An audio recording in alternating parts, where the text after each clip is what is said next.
ನಮಸ್ತೆ. ನಮ್ಮ ಕುಟುಂಬ ಕನ್ನಡ ವ್ಲಾಗ್ಸ್ಗೆ ತಮ್ಮೆಲ್ಲರಿಗೂ ಸ್ವಾಗತ. ನಾನು ನಿಮ್ಮ ಪ್ರೀತಿಯ ಕನ್ನಡತಿ ಭಾಗ್ಯ. ಫ್ರೆಂಡ್ಸ್, ಎಲ್ಲರೂ ಹೇಗಿದ್ದೀರಾ? ಹೋಪ್ ಎಲ್ಲರೂ ಸೇಫಾಗಿ ಚೆನ್ನಾಗಿದ್ದೀರಾ ಅಂತ ಹೇಳಿ ಭಾವಿಸ್ತಾ ಇವತ್ತಿನ ವೀಡಿಯೋನ ಶುರು ಮಾಡ್ತಾ ಇದ್ದೀನಿ. ಗಾಯ್ಸ್, ಇದೊಂದು ರೀತಿ ಎಚ್ಚರಿಕೆಯ ಗಂಟೆ ಅಂತಲೇ ಹೇಳ್ಬೋದು. ಏಪ್ರಿಲ್ 27ನೇ ತಾರೀಕಿಂದ ಮೇ 10ನೇ ತಾರೀಕುವರೆಗೂ ಆದಷ್ಟು ಬಿಸಿಲಿಗೆ ಹೋಗೋದನ್ನು ಅವಾಯ್ಡ್ ಮಾಡಿ. ನೆಸೆಸಿಟಿ ಇದೆ ಅಂತ ಅಂದಾಗ ಸ್ವಲ್ಪ ಜಾಗ್ರತೆಗಳನ್ನು ತಗೊಳ್ಳಿ. ಆದಷ್ಟು ನೀರನ್ನು ಕುಡಿತಾರಿ, ಲಿಕ್ವಿಡ್ ತೊಗೋತಾರಿ. ಬಿಕಾಸ್ ಈಗ ಮಧ್ಯಾಹ್ನ ಟೈಮಲ್ಲಿ ಊಟ ಮಾಡೋಕ್ಕೆ ಆಗೋದಿಲ್ಲ. ಸೊ ಹಾಗಂತ ಊಟ ಮಾಡೋಕ್ಕಾಗಲ್ವಲ್ಲ ಅಂತ ಹಾಗೆ ಇರಬೇಡಿ. ಸೊ ಗ್ಯಾಸ್ಟ್ರಿಕ್ ಆಗಿ ಮತ್ತೆ ಸುಸ್ತಾಗಿ ಎಲ್ಲೆಲ್ಲೋ ಏನೇನೋ ಆಗೋದಕ್ಕಿಂತ ಮನೆಯಲ್ಲಿ ಆದಷ್ಟು ನಿಂಬೆಹಣ್ಣಿನ ಜ್ಯೂಸು, ಮಜ್ಜಿಗೆ ರೆಡಿ ಸ್ಟಾಕ್ ಇಟ್ಕೊಳ್ಳಿ. ಬಿಸಿಲಲ್ಲಿ ಆದಷ್ಟು ಬಾಡಿಯನ್ನು ತಂಪಾಗಿ ನೋಡ್ಕೊಳ್ಳಿ. ಸೊ ಇವತ್ತು ಬೆಳಗ್ಗೆನೇ ಟಿಫನ್ಗೆ ಅಂತ ಹೇಳಿ ಕುಷ್ಕ ಮಾಡಿದ್ದೆ. ತುಂಬ ಚೆನ್ನಾಗಿ ಬಂದಿತ್ತು. ಚಿಕನ್ ಇಲ್ಲದೇನೂ ಸಹ ನಾವು ಸೇಮ್ ಚಿಕನ್ ಬಿರಿಯಾನಿ ಹೆಂಗಿರುತ್ತೋ ಅದೇ ಥರ ಮಾಡ್ಕೋಬೋದು. ಚಿಕನ್ ವಿತೌಟ್ ಚಿಕನ್ ಕುಷ್ಕ ತುಂಬ ಚೆನ್ನಾಗಿ ಬಂತು. ಬಟ್ ರೆಸಿಪಿ ಏನು ಶೂಟ್ ಮಾಡಲಿಲ್ಲ, ಬಿಕಾಸ್ ನಾನು ಹೇಳಿದ್ನಲ್ವಾ. ಸೊ ಯಾವುದೇ ಥರದ ರೆಸಿಪಿನ ಶೂಟ್ ಮಾಡಲಿಲ್ಲ ನಾನು. ಆ್ಯಂಡ್ ಇವತ್ತಂತೂ ಬೆಳಗ್ಗೆ ಎದ್ದ ತಕ್ಷಣವೇ ಎಲ್ಲ ಒಂದು ರೀತಿ ಊರೆಲ್ಲ ಖಾಲಿ ಒಂಥರ ಬೇಕೋ ಅನ್ನೋ ಥರ.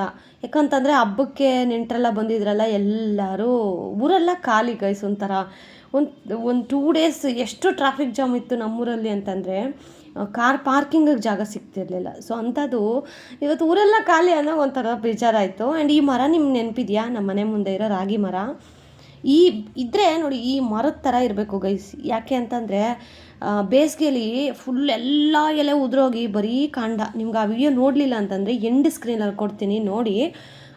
ಫುಲ್ಲು ಒಂಥರ ಮರದ ಕಾಂಡಗಳು ಮಾತ್ರ, ಅಂದರೆ ಗಿಡ ಎಲೆಗಳೇ ಇಲ್ಲ ಆ ಥರ ಇದ್ದಿದ್ದು.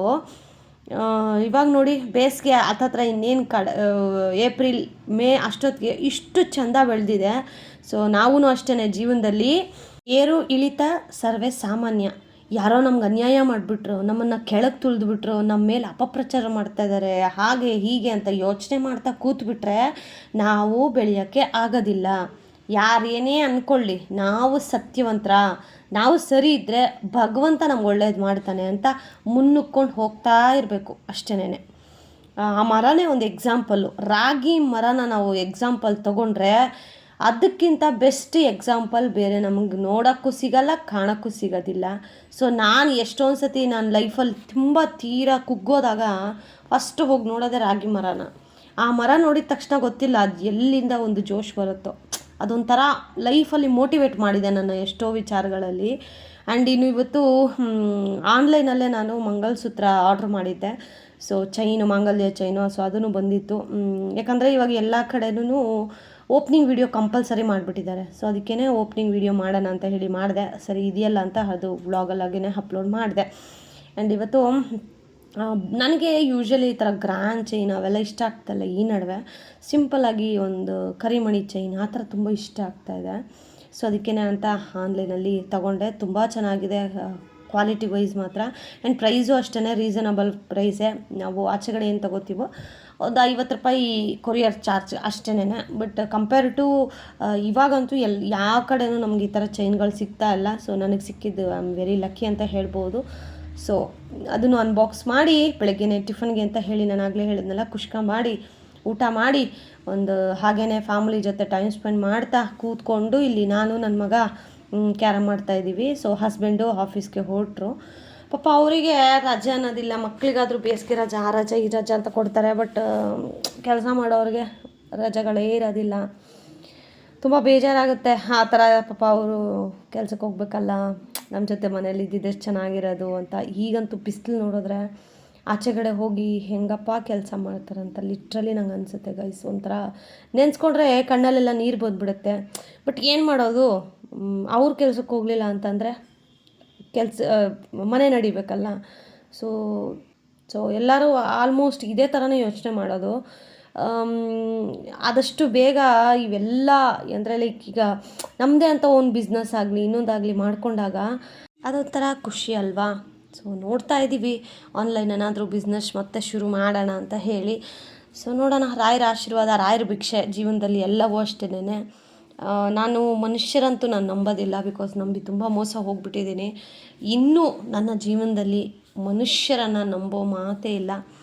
ಏನಿದ್ರೂ ದೇವ್ರ ಮೇಲೆ ಭಾರ ಹಾಕ್ತೀನಿ, ದೇವ್ರ ಮುಂದೆ ತಲೆ ಬಾಗ್ತೀನಿ. ಇರೋ ನೋವು, ದುಃಖ, ಸಂಕಟ, ಹ್ಯಾಪಿನೆಸ್ ಎಲ್ಲವನ್ನ ದೇವ್ರ ಹತ್ರ ಹೇಳ್ಕೊತೀನಿ ಅಷ್ಟೇ. ಸೊ ಇದಕ್ಕಿಂತ ಜಾಸ್ತಿ ನಾವು ಮನುಷ್ಯರ ಹತ್ರ ಆಮೇಲೆ ತುಂಬ ನಂಬಿ ಎಲ್ಲವನ್ನ ಹೇಳ್ಕೊಬಾರ್ದು. ಹೇಳ್ಕೊಂಡಾಗ ಕೆಲವೊಂದು ಸಾರಿ ಮಾತಾಡೋ ಮಾತುಗಳು ತುಂಬ ಹರ್ಟ್ ಆಗುತ್ತೆ. ಸೊ ಜೀವನದಲ್ಲಿ ಎಲ್ಲವೂ ನಮಗೊಂಥರ ಪಾಠ ಇದ್ದಾಗೇ, ಕಲಿತಾ ಇದ್ದಷ್ಟು ಕಲಿಸ್ತಾ ಇರ್ತಾರೆ.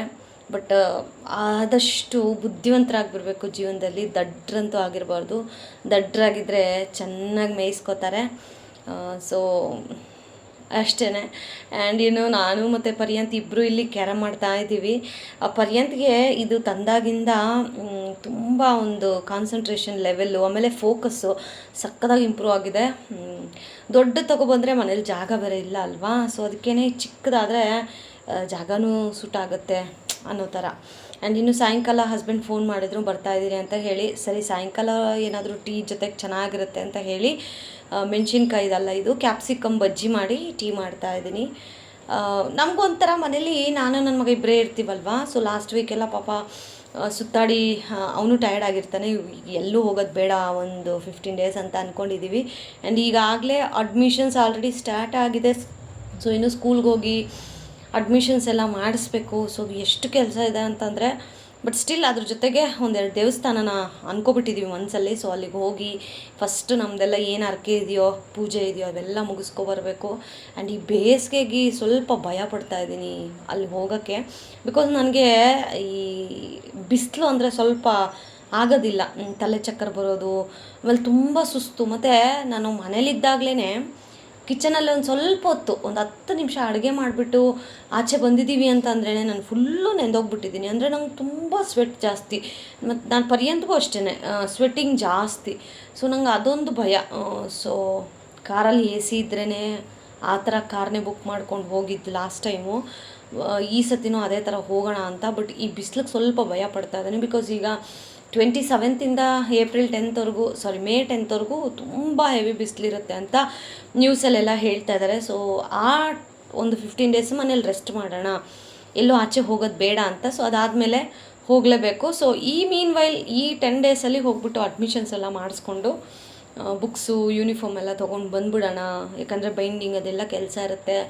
ಸೊ ಹಾಗಾಗಿ ಆ ಥರ ಪ್ಲ್ಯಾನ್ ಮಾಡಿದ್ದೀವಿ. ಆ್ಯಂಡ್ ನೀವೆಲ್ಲರೂ ಅಡ್ಮಿಷನ್ಸ್ ಮಾಡಿಸಿದ್ರಾ ನಿಮ್ಮ ಮಕ್ಕಳದು ಕಮೆಂಟ್ ಮಾಡಿ. ಆ್ಯಂಡ್ ನಾನು ಫಸ್ಟಲ್ಲೇ ಹೇಳ್ದಾಗೇ ಆದಷ್ಟು ಈ 10 ಡೇಸು ಸ್ವಲ್ಪ ಜಾಗ್ರತೆಯಿಂದ ಮನೆಯಲ್ಲಿ ಇರಿ, ಸೇಫಾಗಿ. ಎಕ್ಸ್ಪೆಷಲಿ ಮಕ್ಕಳನ್ನ morning 10 o'clock evening 4 o'clock ಸನ್ಗೆ show ಮಾಡಬೇಡಿ, ಅಂದರೆ ಆಚೆ ಬಿಡಬೇಡಿ, ಒಳಗಡೆ ಆಟ ಆಡಿಸಿ, ಬಾಲ್ಕನಿ ಇದ್ದರೆ ಬಾಲ್ಕನಿಲಿ ಈ ಥರ. ಸೊ ಒಳ್ಳೆಯದು. ಸ್ವಲ್ಪ ಈಗ ರ್ಯಾಷಸ್ಸು, ಸ್ಕಿನ್ ಅಲರ್ಜೀಸ್ ಎಲ್ಲ ಜಾಸ್ತಿ ಆಗ್ತಾಯಿದೆ, ಗೊತ್ತಿಲ್ಲ ಯಾಕೆ ಏನು ಅಂತ ಲಿಟ್ರಲಿ. ಆ್ಯಂಡ್ ಫಸ್ಟು ಬ್ಯಾಚ್ ನಾನೇನು ಕ್ಯಾಪ್ಸಿಕಮ್ ಬಜ್ಜಿ ಹಾಕಿದ್ನಲ್ಲ, ಸೊ ಸ್ವಲ್ಪ ಸಂಧ್ಯಾಕ್ಕವರೆಗೂ ಕೊಟ್ಟು ಕಳಿಸ್ದೆ. ಆಮೇಲೆ ನಾವು ಟೀ ಜೊತೆಗೆ ತಿಂದ್ವಾ, ಚೆನ್ನಾಗಿತ್ತು ಅಂತ ಹೇಳಿ ಅದು ಹಸಿಟ್ಟು ನಿಮಗೆ ತೋರಿಸಿದ್ನಲ್ಲ, ಒಂದು ಸ್ವಲ್ಪ ಲೆಫ್ಟ್ ಓವರು. ಸುಮ್ಮನೆ ಇದನ್ನು ಯಾಕೆ ಫ್ರಿಜ್ಜಲ್ಲಿ ಇಡೋದಂತ ಹೇಳಿ ಅದಕ್ಕೇ ಸ್ವಲ್ಪ ಸಬ್ಸಿಗೆ ಸೊಪ್ಪು, ಈರುಳ್ಳಿ, ಕೊತ್ತಂಬರಿ ಸೊಪ್ಪು ಎಲ್ಲ ಕಟ್ ಮಾಡಿ ಬೋಂಡ ಮಾಡಿದ್ದೀನಿ. ನಮ್ಮ ಮನೇಲಿ ಬೋಂಡ ಬಜ್ಜಿ ಎಲ್ಲ ಮಾಡಿದ್ರೆ ಬೇಗ ಖಾಲಿ ಆಗಿಬಿಡುತ್ತೆ. ಸೊ ಸ್ವಲ್ಪ ಅವ್ರಿಗೂ ಕೊಟ್ಟು ಕಳಿಸ್ದೆ, ಸಂಧ್ಯಾಕ್ಕವ್ರಿಗೂ ಚೆನ್ನಾಗಿದೆ ಅಂತ ಹೇಳ್ತಾಯಿದ್ರು. ಆ್ಯಂಡ್ ಈವ್ನಿಂಗ್ ಈ ಥರ ಒಂದು ಟೈಮ್ ಸ್ಪೆಂಡ್ ಮಾಡೋದು ತುಂಬ ಖುಷಿ. ಆ್ಯಂಡ್ ಈಗ ಅವರೂ ಸ್ವಲ್ಪ ಬೇಗ ಬರ್ತಾರೆ, ಆಲ್ಮೋಸ್ಟ್ ಒಂದು 6:30 7 o'clock ಅಷ್ಟೊತ್ತಿಗೆಲ್ಲ ಮನೆಗೆ ಬರ್ತಾರೆ. ಬಿಕಾಸ್ ಅಷ್ಟು ಬಿಸಿಲಿರೋದ್ರಿಂದ ಬೇಗ ಮನೆಗೆ ಬಂದು ಬೇಗ ಊಟ ಮಾಡ್ಬೋದು. ಬಿಕಾಸ್ ಅವ್ರು ಮಧ್ಯಾಹ್ನ ಈಗ ಊಟ ಮಾಡೋಕ್ಕಾಗಲ್ಲ ಅಂತ ಹೇಳ್ತಾ ಇರ್ತಾರೆ. ಬಟ್ ನಾನೇ ಬೈತಾ ಇರ್ತೀನಿ, ಇಲ್ಲ ನೀವು ಜ್ಯೂಸ್ ಆದರೂ ಕುಡಿಬೇಕು, ಎಳ್ನೀರಾದರೂ ತೊಗೋತಾ ಇರಿ ಅಂತ. ಬಟ್ ಮನೇಲಿ ಹೇಳಿದ ಮಾತು ಕೇಳಬೇಕಲ್ಲ. ಯಾವಾಗ ಈ ಬೇಸಿಗೆ ಕಾಲ ಹೊಟ್ಟೋಗುತ್ತೋ ಯಪ್ಪ, ಮಳೆಗಾಲ ಬಂದರೂ ಹೇಗೋ ಜರ್ಕಿನ್ ಹಾಕ್ಕೊಂಡು ರೈನ್ ಕೋಟ್ ಹಾಕ್ಕೊಂಡಾದರೂ ಹೋಗ್ಬೋದು. ಬಟ್ ಈ ಬಿಸಿಲುಗಾಲದಲ್ಲಿ ಆಚೆ ಕಾಲಿಡೋಕ್ಕಾಗ್ತಾಯಿಲ್ಲ ಗೈಸ್, ಅಷ್ಟು ಸೆಕೆ. ಆ್ಯಂಡ್ ಇನ್ನು ರಾತ್ರಿ ಊಟಕ್ಕೆ ಅಂತ ಹೇಳಿ ಬೆಂಡೆಕಾಯಿ ಸಾಂಬಾರು ಮಾಡಿ ಮುದ್ದೆ ಮಾಡಿದ್ದೆ. ಆ್ಯಂಡ್ ಮೀಶೋದು ಪಾರ್ಸಲೂ ರಿಸೀವ್ ಆಯಿತು 7 o'clock. ಸೊ ಆಗ ರಿಸೀವ್ ಮಾಡಿದ್ದು ಪಾರ್ಸಲ್ ಓಪನ್ ಮಾಡಿರಲಿಲ್ಲ ನಾನು, ಊಟ ಎಲ್ಲ ಮಾಡಿ ಆಮೇಲೆ ಪಾರ್ಸಲ್ ಓಪನ್ ಮಾಡೋಣ ಅಂತ. ಹೀಗಂತೂ ನನ್ನ ಮಗನಿಗೆ, ನಮ್ಮ ಯಜಮಾನ್ರಿಗೆ ಈ ಏನೋ IPL ಏನೋ ನನ್ನ ಕ್ರಿಕೆಟ್ ಅಷ್ಟು ನೋಡೋಲ್ಲ ಗೈಸ್. ಈ T20 ಯಾವುದೋ RCB ಬರುತ್ತಲ್ಲ, ಇವಾಗ ಏನೋ ಕ್ರಿಕೆಟ್ ಮಾಡ್ತಾರಲ್ಲ, CSK RCB ಅದೇನೇನೋ. ಆಮೇಲೆ RCBದು ಒಂದು ಟಿ ಶರ್ಟ್ ಬುಕ್ ಮಾಡಿದ್ದೆ. ನನ್ನ ಮಗನೇ ತುಂಬ ಫೋರ್ಸ್ಫುಲಿ ನಂಗೆ ಬೇಕೇ ಬೇಕು ಅಂತ ಅವ್ರ ಫ್ರೆಂಡ್ಗಳನ್ನ ಕೇಳಿದ್ರೆ 600 ರುಪೀಸ್ ಹೇಳಿದ್ರು. ನಮ್ಮ ಯಜಮಾನ್ರವ್ರ ಫ್ರೆಂಡು ಎಲ್ಲೋ ಸರ್ ನಾನು ಕೊಡಿಸ್ತೀನಿ 600 ಆಗುತ್ತೆ, ಪರ್ಯಂತ ಹೆಸರೆಲ್ಲ ಬರುತ್ತೆ ಅಂತ ಹೇಳಿದ್ರಂತೆ. ನಾನು ಅಯ್ಯೋ 600ಗೆ ಅಯ್ಯೋ ಬೇಡ ಹೋಗ್ರಿ ನಾನು ತರಿಸ್ತೀನಿ ಬಿಡು ಅಂತ ಹೇಳಿ ನಾನೇ ಮೀಶೋದಲ್ಲಿ ಸರ್ಚ್ ಮಾಡಬೇಕಾದ್ರೆ ನಂಗೆ ಆ ಟಿ ಶರ್ಟು 300 ಅಷ್ಟಾಯಿತು. ಬಟ್ ಸೇಮ್ ವಿರಾಟ್ ಕೊಹ್ಲಿ ಹಾಕೋತಾರಲ್ವ ಅದೇ ಥರ ಟಿ ಶರ್ಟ್ ಅದು. ಆ್ಯಂಡ್ ಇದು ಫುಟ್ಬಾಲ್ ಪ್ಲೇಯರ್ ಇದ್ದಾನಲ್ಲ ರೊನಾಲ್ಡೋ, ಸೊ ಅವ್ರದ್ದು ಟಿ ಶರ್ಟ್ ಬೇಕು ಅಂತ ಹಠ. ನನ್ನ ಮಗ ಈ ನಡುವೆ ಫುಟ್ಬಾಲು ಕ್ರಿಕೆಟ್ ಇವೆಲ್ಲ ಜಾಸ್ತಿ ಇಂಟ್ರೆಸ್ಟ್ ಕೊಟ್ಟು ನೋಡ್ತಾ ಇದ್ದಾನೆ. ಗಂಡು ಮಕ್ಳು ಅಂದ್ರೇ ಹಾಗೆ ಅಲ್ವಾ. ಸೊ ನನಗೆ ರೊನಾಲ್ಡೋದು ಟಿ ಶರ್ಟ್ ಬೇಕು ಮಮ್ಮಿ ಅಂತ ಹಠ ಮಾಡ್ತಾಯಿದ್ದ. ಸರಿ ಆಯಿತು ಅಂತ ಹೇಳಿ ಬುಕ್ ಮಾಡಿದ್ದೆ. ಸೊ ಇದು ಬಂದುಬಿಟ್ಟು 219 ರುಪೀಸ್ ಆಯಿತು. 285 ಅದೇ 200 ಸಮಥಿಂಗು. ಬಟ್ ಅದು ಮಾತ್ರ 300 ಪ್ಲಸ್ ಆಯಿತು Virat Kohli T shirt. But ಇದೇ ಫುಟ್ಬಾಲ್ದಲ್ವಾ ಅಷ್ಟು ಕಾಸ್ಟ್ಲಿ ಇಲ್ಲ, ಸ್ವಲ್ಪ ಓಕೆ. ಬಟ್ ಕ್ಲಾತು ನಮಗೆ ಜರ್ಸಿ ಏನು ಬರುತ್ತಲ್ಲ ಸೇಮ್ ಅದೇ ಥರ ಕ್ಲಾತು, ತುಂಬ ನೈಸಾಗಿದೆ. ಆಮೇಲೆ ಇದನ್ನು ಸ್ವಲ್ಪ ಸ್ಟಿಚ್ಚೆಲ್ಲ ಮಾಡಿಸ್ಬೇಕಾಯ್ತು, ಆಲ್ಟ್ರ್ ಎಲ್ಲ ಮಾಡಿಸಿದೆ. ಹಸ್ಬೆಂಡ್ ಹೋಗಿ ತೊಗೊಂಡು ಇದನ್ನು ಆಲ್ಟ್ರನೇಷನ್ ಮಾಡಿಸ್ಕೊಂಡ್ಬಂದರು. ಸೊ ಅದಾದಮೇಲೆ ನನ್ನ ಮಗ ಕಂಟಿನ್ಯೂಸ್ ಆಗಿಂದ ಅದೇ ಟಿ ಶರ್ಟ್ ಹಾಕಿದ್ದಾನೆ. ನಾನು ಒಂದು ಇನ್ಸ್ಟಾಗ್ರಾಮ್ ಪೇಜ್ ಇದೆ ಗೊತ್ತಾ, ಪರ್ಯಂತ ತರ್ವಾ. ಸೊ ಆ ಪೇಜಲ್ಲೆಲ್ಲ ನಾನು ವೀಡಿಯೋಸ್ ಅಪ್ಲೋಡ್ ಮಾಡಿದ್ದೀನಿ, ಯಾರಾದರೂ ನೋಡಿಲ್ಲ ಅಂದರೆ ಒಂದು ಸತಿ ಚೆಕ್ಔಟ್ ಮಾಡಿ. ಆ್ಯಂಡ್ ಇದನ್ನು ಎಷ್ಟು ಹಠ ಮಾಡಿದ ಅಂತಂದರೆ ನನ್ನ ಮಗ 600 ಕೊಡೋಕ್ಕೂ ಓಕೆ ಕೊಟ್ಬಿಡೋಣ ತೊಗೊಬಿಡೋಣ ಅನ್ನೋ ಥರ ಅವ್ರ ಡ್ಯಾಡಿ ಹತ್ರ. ಬಟ್ ನಾನೇ ಅವ್ನಿಗೆ ಅವಾಯ್ಡ್ ಮಾಡಿ ಬೇಡ 600 ಆದರೆ ನಾನು ಅದಕ್ಕಿಂತ ಕಡಿಮೆಲೆ ತರಿಸ್ತೀನಿ ಏನಕ್ಕೆ ಸುಮ್ಮನೆ ಅಂತ ಹೇಳಿ. ಸೊ ಫೈನಲಿ ಮೀಶೋದಲ್ಲಿ ನನಗೆ 600ಗೆಲ್ಲ ಇದಿಷ್ಟು ಕಂಪ್ಲೀಟ್ ತೊಗೊಂಡೆ ನಾನು. ಸೊ ಬೆಸ್ಟ್ ಅಂತ ಹೇಳ್ತೀನಿ, ವರ್ತ್, ನಾವು ಕೊಟ್ಟಿರೋ ದುಡ್ಡಿಗೆ ಮೋಸ ಇಲ್ಲ. ಆಮೇಲೆ ವಿರಾಟ್ ಕೊಹ್ಲಿದು ಟಿ ಶರ್ಟು ಅಷ್ಟೇ, ಇದು RCBದು. ಸೊ ನಾನು ಬುಕ್ ಮಾಡಿದಾಗ ಮುಂದೆಗಡೆ ಆ ಸನ್ ಅಂತ ಏನಿದೆಯಲ್ಲ ಅವೆಲ್ಲ ಏನೂ ಇರಲಿಲ್ಲ. ಬಟ್ ಲಕ್ಕಿಲಿ ಪರ್ಯಂತ್ಗೆ ಕಳಿಸಿರೋ ಟಿ ಶರ್ಟಲ್ಲ ಅದು ಸಿಂಬಲ್ ಎಲ್ಲ ಬಂತು, ತುಂಬ ಖುಷಿ ಆಯ್ತು ನನಗೆ. ಅದರಲ್ಲಿ ಹೇಳಿದ್ದೆ ನಾನು, ಕಂದ ಈ ಥರ ಸನ್ ಎಲ್ಲ ಬರೋಲ್ಲ ಕಣೋ ಅಂತ. ಓಕೆ ಮಮ್ಮಿ ನೀವು ಬುಕ್ ಮಾಡು ಅಂತ. ನೋಡಿ 2 ಕಡೆನೂ ಬಂದಿದೆ, RCB ಅಂತಲೂ ಬಂದಿದೆ, ಸನ್ ಅಂತಲೂ ಬಂದಿದೆ. ಬಟ್ ಅದರಲ್ಲಿ ನೋಡಿದಾಗ ನನಗೆ ಸನ್ ಅಂತ ಇರಲಿಲ್ಲ. ಬಟ್ ಫೈನಲಿ ಪರ್ಯಂತ್ ಲಕ್ ಎಷ್ಟು ಚೆನ್ನಾಗಿದೆ ಅಂತಂದರೆ ಕಂಪ್ಲೀಟ್ ಅವ್ರು ಏನು ಹಾಕ್ಕೋತಾರೋ ಅದೇ ಥರ ಟಿ ಶರ್ಟ್ ರಿಸೀವ್ ಆಯಿತು. ಈ ವಾಸ್ ಸೋ ಹ್ಯಾಪಿ. ಅವನ್ನ ನೋಡಿ ನಾನು ಹ್ಯಾಪಿ. ಆ್ಯಂಡ್ ಈ ವ್ಲಾಗ್ ನೋಡಿ ನೀವು ಹ್ಯಾಪಿ ಅಂತ ಹೇಳಿ ಭಾವಿಸ್ತೀನಿ.